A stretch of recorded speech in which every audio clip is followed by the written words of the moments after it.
More guest from Tibet, and I'm going to give the podium to Namgyal Lagyari. She's the member of the Parliament of the Tibetan Parliament. And Namgyal, you've heard the discussion, you've heard the panelists, lessons that need to be learned, as Professor Nalapat said, from Tibet.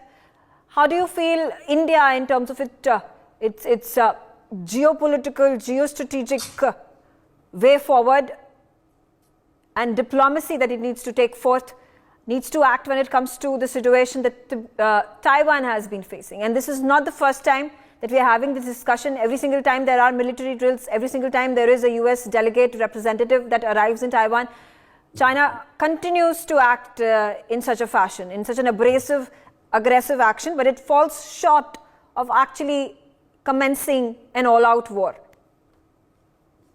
Well, Megha, it's not just in free nations like Taiwan. We have seen Chinese spokesperson intervene even when His Holiness the 14th Dalai Lama is visiting, Arunachal Pradesh, and recently even in Ladakh, they intervened and literally they warned India of supporting His Holiness the Dalai Lama in any means. So we know what China's Communist Party and its leadership under CCP is capable of. We're looking at the situation in Taiwan right now, as rightly put by Professor Nalapat. I'm sure the people in Taiwan is learning a lot from us, our experiences vis-a-vis Chinese Communist Party and its leadership, of how we ought to speak up. We need more and more nation. I've always believed that if not any nation, at least India should be at forefront in opposing one China policy. There are so many nations who seem to cow down, accept and endorse one China policy solely because they want to do business with China. However, if you look at India, we ought to understand what does this one China policy mean, and what does it mean for the geopolitical power of India, and how vast this one China is. Mm-hmm. And it's not just about the occupied nations like Tibet and East Turkestan, Southern Mongolia, or Taiwan.